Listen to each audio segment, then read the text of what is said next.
그 거푸집을 만드는 회사였는데 어떤 부실 기업을 사는데 전혀 고민을 하지 않는 거죠. 계절주. 계절은 1년마다 한 번씩 돌아오는데요. 저희 채널의 스타 중에 한 분이 이제 박세익, 요새 워낙 유명하시죠. 인피니티 투자자문 전무님이신데 이분이 얼마 전에 나오셔가지고 우리 작가님 책을 극찬을 하셨거든요. 3천만 원으로 투자를 하셔가지고 8억 원 수익을 8년 전에 내셨다고 나왔어요. 요 스토리 정말 순수하게 자기 자본 3천만 원에 들어가신 건지 어떤 종목이 가장 크게 수익이 나서 이렇게 수익이 나왔는지 궁금합니다. 일단 제가 28살에 여의도 증권 유관기관에 근무를 했고요. 네. 회사의 에이스로 커보고자 열심히 살았죠. 그런데 이제 35살 때 저희 어머니가 갑자기 저한테 물어봤죠. 넌 뭘 잘하냐? 근데 뭘 잘하냐는데 제가 갑자기 대답할 말이 없는 거예요. 저는 뭘 잘하냐는데 나오는 대답은 아부를 잘합니다. 두 번째로는 야근을 밥 먹듯이 하고. 그러니까 성실함 이런 거 외에는 내세울 것만한 게 없는 거예요. 잘한 게 없다라는 생각이 노후를 굉장히 불안하게 만들더라고요. 언제 내가 잘릴지 모르는데 잘리고 나선 뭐하지? 근데 35살까지 저는 아파트를 샀는데 반토막을 냈어요. 2007년 서브프라임 막 고점에 네. 사서 반토막이 났고 주식도 샀는데 상장 폐지가 되고 개인연금을 중간에 해지해서 2천만 원을 샀는데 휴지처럼 또 없어지고 이런 일만 반복하다 보니까 내가 회사 일이 바쁘다는 이유로 재테크와 너무 담을 쌓고 있었구나. 그래서 이렇게 해서 나는 회사 일만 바라보고 있었구나. 그래서 그 다음부터 이걸 열어봤죠. 그랬더니 너무 길이 많은 거예요.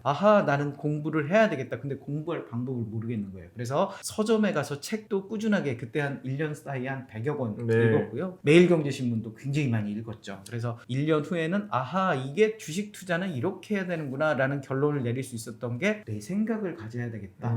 그래서 3천만 원을 마이너스 통장에서 꺼내서 마통을 쓰셨군요. 꺼내서 시작을 해서 그 해에 한 5천만 원, 그 다음에 뭐 9천만 원 이런 식으로 복리 효과, 스노우볼 효과로 8억까지 만들어진 거죠. 기억에 남는 종목 있으십니까? 기억에 남는 건 이제 제 책에도 쓰여 있는데요. 네. 삼목에스폼이라는 종목이 있어요. 거푸집이라고 아파트를 만들면 시멘트를 이렇게 가둬두는 예. 그런 막인데요. 그 거푸집을 만드는 회사였는데 그때 미래의 실적 기준으로 PER이 한 4-5배 됐었거든요. 근데 얘네들이 이제 일감 몰아주기 이슈가 조금 있었어요. 근데 그게 제 생각에는 해소될 가능성이 좀 있을 것 같고 그러면 실적 개선이 더 될 거다라고 해서 샀는데 주가가 이렇게 뚝뚝 떨어지는 거예요. 근데 건설 경기도 억눌렸던 경기도 좀 살아날 것 같고 그래서 저의 그 투자 원칙 기업 가치는 굉장히 좋고 매력적인데 저평가라고 하면 건설 경기도 살아날 것 같다라고 하면 이때가 매수 기회 아니냐. 그리고 저는 그때 3천만 원을 투자해서 그때는 제가 회사에 금액 제한도 없었거든요. 그래서 5% 빠질 때마다 더 사자라는 원칙을 가지고 4번을 더 샀어요. 그러면 3천만 원 이후에 돈이 더 들어가신 그렇죠. 3천만 원씩 네. 4번을 넣었으니까 3천만 원씩 4번? 네네. 그러니까 와. 1억 2천만 원 정도가 들어가게 되는 엄청난 거죠. 배짱이셨네요 진짜. 왜냐면 기업 가치는 더 좋아지고 주가가 더 빠지니 더 저가니까 더 매력적이다. 그래서 끝까지 한번 물고 늘어져 보자 라고 해서 4번까지 내려갔고요. 5번째 이제 내려가려고 더 준비를 했었는데 그 다음부터 이제 반등이 나오고 건설 경기에 대한 회복세를 보여주는 정부의 어떤 정책 발표도 있었고 공정위 통해서 일감 몰아주기 이슈도 해소가 되면서 제가 한 60% 정도를 한 달 안에 수익이 났고 조금 더 가지고 있을까라는 생각도 되게 많이 했는데 목표한 수익 이상을 누렸기 때문에 매도를 했지만 결국에 한 3배 정도 오르는 보통 이제 한두 종목만 굉장히 좁게 투자를 하시나 보네요. 저는 3종목 정도를 말씀을 드려요. 너무 많은 종목을 가지고 있으면 뭘 샀는지도 잘 모르겠고 정신도 사납고 그럴 바에는 3-4종목 정도를 압축해서 그 종목에서 한번 철저하게 분석하고 세밀하게 들여본 다음에 분석을 하자. 그래서 저는 36살 때부터 한 40살 때까지는 일주일씩 고민하고 종목을 샀어요. 우리가 아파트를 살 때는 되게 많은 고민을 하거든요. 그렇죠. 한 일주일 고민하고 예를 들면 교육 여건은 어떤지 그 다음에 아파트의 노후화는 어떤지 재건축은 가능한지 이런 것들을 종합적으로 보는데 왜 우리가 삼성전자 살 때는 쿨하게 사요. 어떤 부실 기업을 사는데 전혀 고민을 하지 않는 거죠. 상한가를 가는 종목을 상한가 따라잡기라고 다음날도 오를 거야 라는 기대감으로 사지만 다음날 내리면 또 한없이 내리거든요. 그래서 분석 그리고 내 생각에 기반해서 주식 투자도 했으면 좋겠다. 재테크라는 게 사실 내 생각이 가장 중요한데 부동산은 그렇게 생각을 많이 하는데 왜 주식은 생각하지 않고 사느냐라는 점이 오늘의 좀 깊이 새겨둘 단어가 아닌가 싶습니다. 알겠습니다. 우리 작가님이 잘하시는 것 중에 하나가 계절주 매매라고 이제 들었습니다. 네네. 어떻게 좀 하셨어요? 제가 이제 한 권으로 끝내는 테마주 투자라는 두 번째 책을 냈는데요. 그 책에서도 이제 여러 가지 테마를 한 8가지 정도로 제가 나눠서 얘기를 해요. 최근 들어서 뜨거운 뭐 대선 테마주도 있고요. 계절주. 계절은 1년마다 한 번씩 돌아오는데요. 테마라는 건 이런 특징이 특징이 있어요. 학습 효과라고. 주식 투자를 오래 하다 보면 특정 종목은 계속 반복된 이슈들의 상승과 하락을 반복해요. 그래서 예를 들면 방산주 빅텍 같은 경우는 북한이 이렇게 어떤 미사일 한번 쏴주면 네. 미사일 한번 해주거나 열병식 한번 하거나 심지어 김정은 위원장이 며칠 방송에 안 나와도 북한의 뭐 건강 이상설 하면서 급등을 하거든요. 네. 이런 어떤 학습 효과 경험치들이 쌓이다 보니까 시기적인 활용을 하자. 그래서 계절주 같은 경우 특히 미세먼지 관련 이슈들이라든지요. 이런 것들은 3월이 고점이거든요. 그래서 3월 고점에 매도를 하는 거고요. 봄이 지난 다음에는 또 1년을 기다려야 되기 때문에 그때가 저점이다. 이런 어떤 학습 효과 경험치 여기에 기업 가치를 더해서 기업 가치도 괜찮다면 1년 정도 기다릴 수 있는 거 아니냐라는 네. 측면에서 이제 계절 테마를 이야기하는 거고요. 예를 들면 미세먼지주 같은 경우에 이제 3월에 주가가 올라가는 건 이해를 하겠는데 저점은 보통 언제입니까? 그러면 이제 그 봄이 끝난 다음에가 저점이죠. 바로 저점이에요? 그렇죠. 이제 봄이 끝난 다음에 한 4월 말에서 5월 정도 이렇게 더위가 찾아올 때 우리가 뉴스에 팔아라라고 그러잖아요. 그 말은 뭐냐면 더 나올 뉴스가 없기 때문에 뉴스에 팔아야 된다는 의미거든요. 그러면 3월달 미세먼지가 가장 심하고 황사가 몰려오는 시즌이 공기청정기라든지 안과 질환제라든지 마스크주 이런 종목들에게 가장 큰 뉴스의 화제가 되는 그런 시점이고 뉴스가 끝났으니 또 1년을 기다려야 되니 주가는 내려가는 시즌을 보이는 거죠. 그리고 최근 들어서는 대주주 양도세 이슈라고 네. 3억 원, 뭐 10억 원 이슈 많았잖아요. 네. 그래서 예를 들면 나 그리고 와이프, 부모님, 장인 장모 자기의 자녀들을 합쳐서 특정 종목에 10억 원이 넘으면 대주주로서 22%에서 그렇죠. 30%대의 과한 세금을 내잖아요. 그게 이제 12월 말 기준이에요. 그러다 보니까 12월 달에 중소형주들이 인기가 없거든요. 그래서 3월이 지나고 4월에서 5월 그리고 12월 달 이럴 때가 좀 저점이더라. 그러면 저점에 사서 뜨거운 봄을 기다리는 네. 그런 투자 전략은 어떠한가라는 측면에서 이야기를 드려요. 지금 이 시점에서 작가님이 보시는 중요한 테마 이런 건 뭐가 있습니까? 일단 뭐 테마라고 하면 아무래도 이제 대선이 1년밖에 안 남았기 때문에요. 대선 테마들이 강력한 모멘텀을 형성할 것 같고요. 말씀 안 하신다고 하더니 말씀 예. 대선의 어떤 정치 테마 이슈가 이제 좀 변해갈 거예요. 정책적인 이슈들이 앞으로 발굴이 될 거고 그동안에 이제 인맥주 중심으로 흘렀다면 이제는 묻지마 인맥주들의 이제 탈출 현상 과연 언제부터 탈출할 거냐 이게 보통은 당대표 선출이 하나의 키포인트가 돼요. 대선이 얼마 남지 않았다는 시그널이거든요. 그 다음부터는 이제 고점에 올라갔던 것들이 우후죽순씩 떨어지는 그런 경향들이 보이거든요. 그래서 묻지마 인맥주의 어떤 리스크를 지는 것보다는 정책적인 이슈들을 좀 접근하면 좋을 것 같고요. 지금 어떤 이슈가 그런 있을까요? 정책적인 이슈들은 대부분 이제 미국의 어떤 정책적인 이슈들도 좀 바라봐야 될 것 같아요. 그래서 바이든 대통령이 친환경 정책과 반도체 정책들을 계속 최근 들어서 많이 하고 있잖아요. 네. 그러면 그런 친환경 정책적인 공조를 대통령 후보들도 예, 따라갈 수밖에 하겠죠. 없을 것 같고요. 근데 그런 종목들은 이미 바이든 행정부 들어설 때 좀 오르지 않았습니까? 예, 많이 올랐는데요. 네. 어찌됐든 정책적인 흐름이라는 것은 계속 지속적으로 바이든 정부에서 하기 때문에요. 오히려 주가가 출렁거리고 낮아졌을 때 지금 지수가 오늘 저희가 촬영할 때가 3,200선 뭐 언저리 뭐 이런데요. 분할 매수 관점으로 좀 관점에서 접근으로 하는 게 어차피 성장성은 계속 가는 거거든요. 네. 그리고 두 번째로는 인구 구조의 변화도 좀 우리가 주목해 볼 필요가 있을 것 같아요. 우리도 사실 이게 고령화 문제가 앞으로 한 5년 안에 심각하죠. 심각하게 네. 오거든요. 그러면 결국 인구 구조의 변화를 새로운 대통령도 추구할 수밖에 없고요. 그런 부분들도 정책적인 이슈로 하나의 좀 화두가 될 수 있을 그런 것 걸 투자 같습니다. 아이디어랑은 어떻게 연결을 시키십니까? 후보들의 어떤 정책집이라든지 나올 만한 이슈들을 좀 고민들을 미리 하는 거고요. 예를 들어 인구 구조의 변화 같은 경우라면요?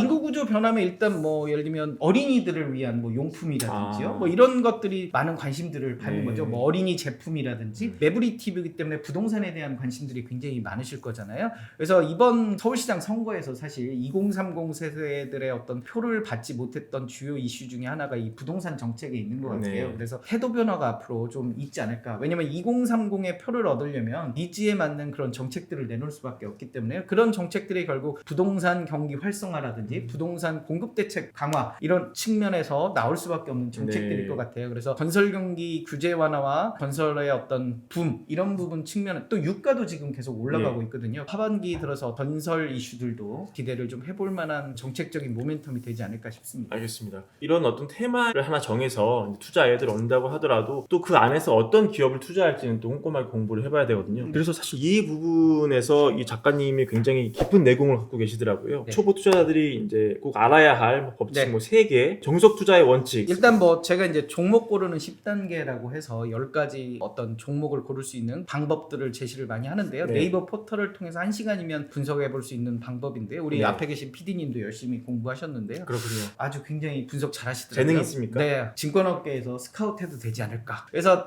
우리가 이제 3가지 정도를 저는 꼽자면 가치 투자의 기본을 이야기를 드리고 싶어요. 첫 번째는 적자 기업을 사지 말자. 주식해서 말아먹었다고 하는 이유는 적자 기업을 사서 그래요. 친구에게 돈을 빌려준다 생각하면 되게 쉬워요. 친구에게 돈을 빌려주는데 왜 우리가 돈을 못 벌고 맨날 돈만 꿔러다니는 애에게 돈을 선뜻 빌려주는 그런 행위를 하느냐라고 네. 이야기를 할 수 있는 거죠. 그래서 주식 투자는 적자 기업이 아니라 흑자 나는 기업 중심, 일시적으로 적자 나는 건 좀 고민을 해봐야 되겠지만 꾸준하게 적자 나는 기업을 내가 왜 밑 빠진 독에 물 붓는 거거든요. 그래서 그런 행동 하지 말고 흑자 기업 중심으로 투자하자라는 것만 지켜도 웬만해서 주식 투자에서 크게 손해보지 않는다. 왜? 나에겐 분할 매수 전략이 있으니까. 우량 기업을 주가가 빠졌을 때마다 분할 매수하면 되니까 결코 지지 않는다라는 측면에서 하나 이야기 드리고요. 몇 년간 적자를 내면 안 돼요? 보수적이라면 1년만이라도 적자를 내면 탈락. 근데 이게 뭐 시클리컬 기업이라고 이렇게 적자 냈다 흑자 냈다 이렇게 왔다 갔다 하는 곳 있잖아요. 이런 것도 일단 초보는 거르는 게 좋을까요? 적자 기업을 빼는 이유는 유상증자를 피하기 위함이에요. 유상증자라는 건 이제 투자자에게 돈을 받고 주식을 파는 행위인데요. 이렇게 되면 이제 주식수가 늘어나게 돼요. 주식수가 늘어나면 주가 희석 효과가 오거든요. 우리가 시가총액이라는 개념은 주식수 곱하기 주가인데요. 예를 들면 한 주에 10,000원, 10주면 시가총액은 10,000원 곱하기 10주니까 10만 원이에요. 근데 10주가 만약에 유상증자에서 20주가 되면 동일한 시가총액 10만 원을 맞추려면 주가는 5,000원이 돼야 된다. 네. 그러니까 나는 10,000원 주고 샀는데 갑자기 주가를 반토막 내버리니까 얼마나 힘드냐. 이렇게 플럭추에이션을 간다는 것은 돈이 계속 부족해지는 현상이거든요. 네. 그래서 돈이 부족하면 부족한 돈을 메꾸기 위해서 결국 투자자한테 손을 벌려서 주식을 팔아서 살아야 되니 얼마나 힘들며 내가 산 가격은 절대 돌아오지 않을 수 있다. 그런 네. 측면에서 적자 기업을 일단 피하자라고 알겠습니다. 말씀드리고요. 첫 번째 적자 기업 피하자. 두 번째로는 저는 아무래도 매력적인 저평가 기업을 찾자. 매력적인 저평가 기업은 반대예요. 단기 순손실 기업을 피하지만 과한 실적 개선 기업을 찾는 거예요. 실적이 개선되다 보면 그래프가 이렇게 지속적으로 우상향을 해요. 왜냐? 외국인과 기관 투자가 제일 사랑하거든요.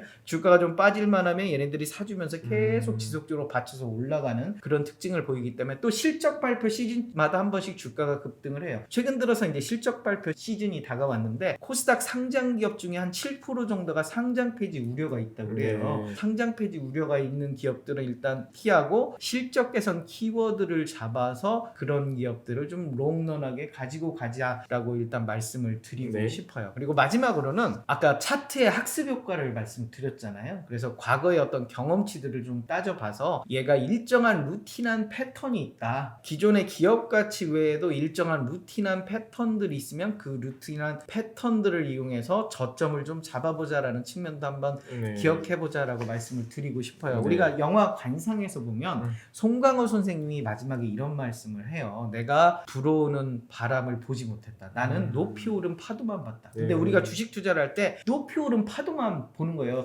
근시안적으로 바로 지금 급등하는 종목에 달려들다 보니까 혹여 수익이 날 수도 있죠. 급등을 했기 때문에 더 갈지도 모르지만 중요한 건 이 파도의 정점에 우리가 팔아야 되는데 어디가 정점인지 모르는 거예요. 그래서 팔고도 또 사서 또 정점을 좀 더 높아가면 나는 팔고도 더 잘했어. 하지만 이 파도는 꺾어져 버린다는 거죠. 과한 급락을 맞아서 손해를 보기 때문에 그러지 말고 잔잔한 파도를 사서 뜨거운 파도가 칠 때 우리는 사는 게 아니라 파는 전략. 그래서 싸게 사서 비싸게 파는 거지 비싸게 사서 우리는 싸게 왜 팔고 있느냐라는 점을 강조를 드리고 싶어요. 이렇게 열심히 정보를 골라도 사실 주가가 자기가 원하는 때 움직이지 않지 않습니까? 그렇죠. 과거 이제 그 우리 작가님 같은 경우는 3,000만 원씩을 더 넣는 식으로 물타기를 하면서 큰 네네. 수익을 내셨는데 분할 매수를 했는데 실장이 떨어졌어요. 그리고 이제 주가는 계속 흘러요. 네네. 좋은 기업이라고 네네. 생각하는데 이러면 이제 손절을 뭐 해야 되는지 아니면 기다려야 되는지 어떻게 일단 됩니까? 저는 기다리라고 말씀을 드리고요. 추가 매수 전략을 어떻게 취하는지도 되게 중요해요. 네. 일반적으로는 저는 마이너스 20% 정도의 추가 매수 전략을 그렇군요. 취하는 게 어떠냐. 마이너스 20%, 40% 60%. 그래서 제가 246전법이라고 네. 하는데요. 20% 빠질 때마다 하자. 내가 10,000원에 샀으면 8,000원, 6,000원, 4,000원에 추가 매수 전략을 하고 4,000원이 됐을 때는 좀 더 금액을 키워서 공격적으로 해봐라. 내가 10,000원에 살 때는 굉장히 이 기업이 매력적이고 저평가고 앞으로 갈 거라고 생각을 했지만 시대를 잘못 만나서 네. 예를 들면 주식시장이 아무리 내가 좋은 종목이라도 전체가 다 내리면 방법이 없어요. 외생 변수, 즉 미국의 어떤 글로벌 악재 뭐 이런 이슈가 갑자기 터져버리면 최근 들어서 우리가 주가가 하락했던 이유가 미국의 10년물 국채금리가 올라서 그렇거든요. 미국의 10년물 국채금리가 올라가는 건 사실 외생 변수. 나는 아무 짓도 안 했는데 미국의 금리가 올라서 그렇게 인플레이션 우려감 때문에 그런 건데 그런 외생 변수가 있으면 한없이 꺾이는 거거든요. 그리고 최근에 2차전지 관련 이슈도 폭스바겐의 내재와 각형 2차전지 뭐 이런 이슈들 때문에 급락을 한번 맛봤거든요. 그런 어떤 외생 변수 때문에 내가 급락을 한 거지 기본적으로는 나의 투자 철학은 나쁘지 않았다. 그렇다면 20%, 40%, 60% 빠질 때마다 나는 추가 매수할 수 있다라는 전략을 갖고 접근하면 길게 보면 우리나라가 크게 망하지 않는 한 주식시장은 가게 돼 있다. 그리고 주가지수라는 것은 이 나쁜 종목들은 아까 말씀드렸듯이 계속 탈락시켜요. 네. 상장 폐지를 시키고 소위 말해서 물관리를 하거든요. 그러면 지수는 항상 어느 정도의 깨끗한 정화된 종목들만 거리기 때문에 결국 또 인플레이션은 계속 우리가 시간이 지나면서 물가 상승은 계속 되잖아요. 그러면 네. 주가도 따지고 보면 계속 올라갈 수밖에 없는. 그래서 우리가 다우 S&P 지수의 몇십 년간의 히스토리를 보면 계속 이렇게 그렇죠. 상승 우승이 곡선을 하는. 보이잖아요. 그런 측면에서 우리가 좋은 종목을 골라서 저가 매수 관점으로 추가 매수 전략을 좀 취해보자라고 말씀을 드리고 싶어요. 그럼 반대로 이제 10,000원에 이제 샀어 20,000원 정도 나 팔고 싶다. 근데 이게 10,000원, 11,000원, 12,000원 쭉 올라가면은 이 불타기는 어떻게 합니까? 불타기. 추가 매수 전략은 네. 손해에서만 하는 거예요. 손해에서만 하는 거죠. 네, 왜냐면 올랐을 때 더 사게 되면 매수 단가를 올려요. 그렇죠. 그러면 더 비싸게 사는 꼴이 되고요. 한 1,000만 원 사고 싶었는데 300만 원밖에 못 샀는데 네. 주가가 이렇게 끝없이 올라서 아 내가 1,000만 원 못 산 게 속상해라고 할 필요 없이요. 주식시장에는 2,000개가 넘는 종목들이 있고 다른 새로운 종목들이 종목들이 많이 되게 있군요. 많이 들어오거든요. 네. 그 종목에서 수익 나면 되는 거예요. 너무 이렇게 속상해하지 말고 좀 우리가 1년에 한 40% 정도 수익 내면 되거든요. 분기 분기에 10%만 좀 해볼만 해요. 그래서 내가 좀 뭐 종목 하나 잘 고르면 한 5% 두 번 내면 10% 아니야? 석 달 안에 한번 그렇게 돼보지는 또 해볼만 해요. 이렇게 분기에 10%씩 4번을 내면 투자원금 1,000만 원이 7년 후에 1억이 돼요. 스노우볼 효과. 그렇죠. 그러면 노심초사하면서 상한가 따라잡기를 하거나 부실기업 잡아서 하루에 10만 원씩 벌겠다거나 그런 투자 전략을 굳이 할 필요가 있을까? 좋은 기업 하나 잘 잡아서 손해는 기쁘다. 추가 매수할 수 있으니까. 그러니까 손해에 조바심이 안 나고 불안감이었어요. 주식 투자는 불안감과의 싸움이거든요. 알겠습니다. 근데 불안감이 없으니 얼마나 발상의 전환, 즐겁지 아니하겠느냐 이런 측면에서 말씀을 드리고 싶어요. 잘 사는 얘기 했으니까 잘 파는 얘기도 해보겠습니다. 네네. 산 주식이 계속 올라서 뭐 5배에서 산 종목이 네네. 잘 올라가지고 10배 됐습니다. 경우에 따라서는 이게 여전히 쌀 수도 있고 아니면 적정가로 갈 수도 있거든요. 언제 팔아야 됩니까? 저는 제 주식 투자 방법을 주식판 복면 가왕이라고 얘기해요. 복면 가왕 시스템을 보면 기존에 가왕이 있어요. 근데 새로운 도전자가 더 좋아요. 둘이 붙어서 새로운 도전자가 승리하면 얘를 탈락시키잖아요. 마찬가지예요. 더 좋은 종목이 나오면 갈아타는 거거든요. 그렇죠. 제가 이제 얘를 통해서 한 70% 수익이 났어요. 근데 얘는 목표가가 더블인데 한 30% 남았어요. 근데 새로운 종목은 내가 100% 벌 것 같아요. 그러면 과감하게 교체를 하는 거죠. 그 교체를 하면 얘가 더 수익률이 더 좋을 수 있잖아요. 예를 들면 70% 수익 났으니 감사하게 생각하고 새로운 종목이 더 매력적이다 하면 바꿔서 타는 거고요. 아니다. 나는 조금 여기에 미련이 있다 그러면 반만 파는 거예요. 나머지는 좀 더 가져가 보고요. 그러면 나중에 팔고 나서 내리면 미리 판 50%가 좋은 거예요. 더 오르면 나머지 반이 더 올라서 좋고 이래서 좋고 이래서 좋고 그래서 조금 욕심을 낮추면 안정적인 수익을 거둘 수 있다. 네, 굉장히 좋은 새로운 종목을 발굴했어요. 근데 아쉽게도 미리 사놓은 종목이 지금 하락 구간이면 그때는 어떻게 하세요? 손실 구간이군요. 손실 구간이군요. 그래서 이제 저는 보유 종목 한 3-4종목 가지라는 이유가 예. 일단 보유 종목을 가지고 있고 만약에 제가 3종목이 안 찼으면 추가 매수를 하는 거고요. 그 종목이 다 찼다. 근데 자기가 이제 여유가 있다. 이럴 때는 예를 들면 아주 매력적이다. 그러면 얘 종목은 손해 중이다. 그러면 뭐 추가 매수할 수밖에 없는 거죠. 그러니까 원칙이라는 것은 하나의 기준이고 그 원칙을 이렇게 스트릭트하게 꼭 지켜야 된다라는 건 철학과 자기의 처지에 따라서 조금 융통성을 발휘할 필요는 있을 것 때로는 같아요. 손절 구간에도 더 좋은 종목이 있으면 이제 갈아탈 수 있는 거거든요. 그러니까 손절 구간이면 이 종목은 그대로 둘 수밖에 없는 거죠. 예, 둬야 손해니까. 되는군요, 예, 손해니까 이 종목은 손해 날 두고. 땐 파면 안 된다. 왜냐면 제가 이 종목을 사기 위해서 얼마나 많은 에너지와 그렇죠. 고민과 생각을 했는데 저는 매수한 종목은 와이프라고 생각을 해요. 네. 제 와이프가 조금 아파요. 음. 아프면 버려야 되느냐? 그건 아니다. 병원에 데려가서 치료도 하고 때론 먹을 것도 먹여가면서 조강지처를 끝까지 데리고 있는 거지. 왜 손해난다고 버리느냐? 수익이 날 때까지는 잘 이렇게 먹여주자. 그런 네. 측면에서 손해일 때는 일단 좀 홀딩하고요. 세 종목이 다 찼다. 근데 경제적 여유가 있어서 돈이 좀 더 있다. 근데 이건 너무 매력적이다. 그러면 범위를 넓혀서 그 종목까지 좀 살 수 있는 융통성 있는 투자 철학이 좀 필요할 것 같습니다. 알겠습니다. 와이프는 아플 때는 버릴 수는 없고 건강할 때는 이게 다 갈아탈 수가 있는. 그래서 이제 그런 제가 거군요. 이제 이말년 선생님께서 저한테 그러시더라고요. 선생님 그런데 왜 수익 남은 와이프를 버립니까? 네. 그래서 제가 당황했어요. 예. 사실 이런 말 했죠. 우리가 헤어져도 네. 관심 종목으로 계속 두는 거다. 아. 내가 산 종목은 평생의 관심 종목이다. 언제 또 내 와이프가 될지 모르니 끝까지 관심 종목에 놓고 관심을 가지자. 이렇게 일부 말씀을 드려요. 다처제로 이해를 하겠습니다. 주택 마련 주식 대박 매불이 하나면 오케이입니다. 매불이 구독 누르시면 부자 됩니다. 좋아요 누르시면 더 부자 됩니다.